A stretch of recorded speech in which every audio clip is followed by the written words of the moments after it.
Jūsų laikas 450 Nacionaliniame Kauno dramos teatre vengrų režisierius Csaba Polgar.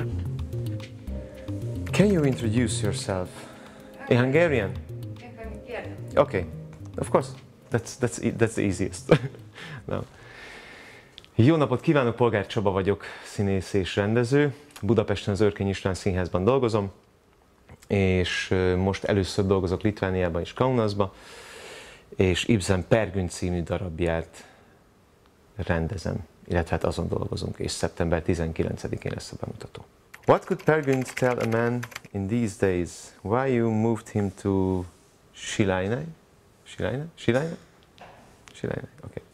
Well, I love very much the play. It's Henriko Ibsen's Peras Giuntas, and it's so rich. It has so many layers, just like in the play The Onion monologue. So it's you can just dig in it and just grab out a few sequences and just work with it for a month. So it's really rich, and I think it's a very true play in a way that it's talking about the human being.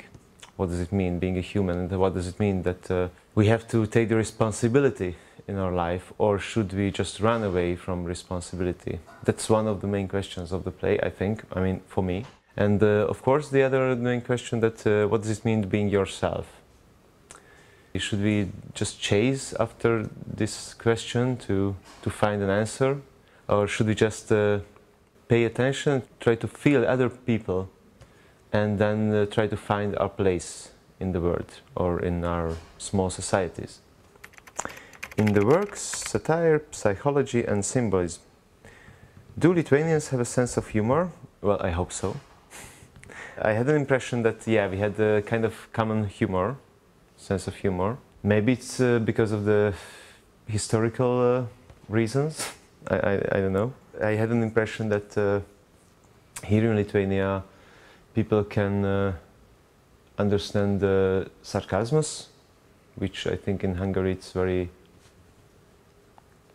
well known, and maybe a bit of cynicism, but also I think the play is very.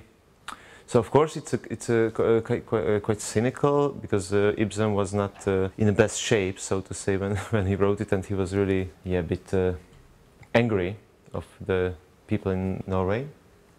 So of course it's a kind of satire, but the main point is that Ibsen, as we can realize in all of his other plays, he knows the human mentality quite well. So even the smallest details, he knows very well how we work.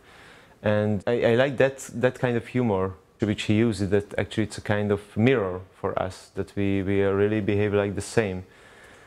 And if we are brave enough and we are honest enough to ourselves, sometimes if somebody is watching us outside, it's funny how we behave, in maybe also in tragical situations. So it's a kind of cruel humanism, I would say, that's in the play and also in Ibsen's play. The Hungarians were the first to resist the Soviet regime in 1956, the autumn of Budapest. After that, Czechoslovakia and Lithuania. But today's events show that the Soviet regime is alive. Oh, it's a hard question. Out of the blue. I think it takes so much time to change a regime. Of course, we can say that the regime changed, I don't know, on the 5th of August, and now we are also changing, but I think it's not like that. For example,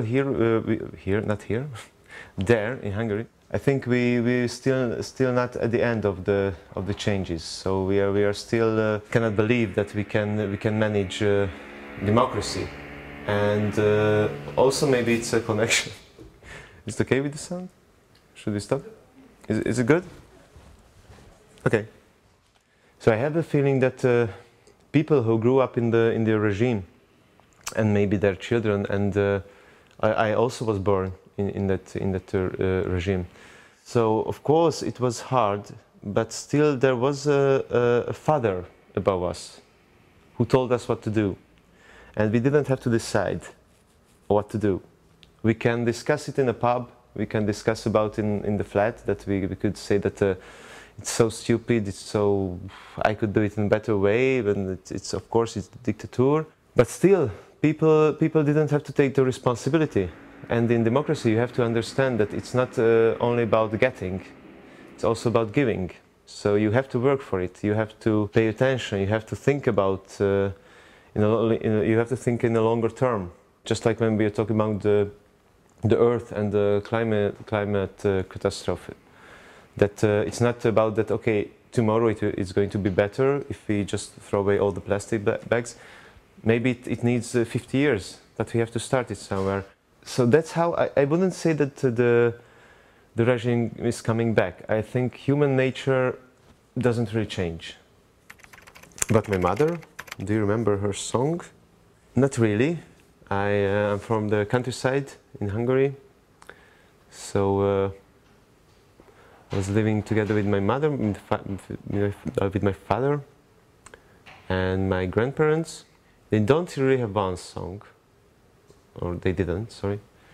We have a lot of beautiful Hungarian folk songs. I'm not a good singer, so it's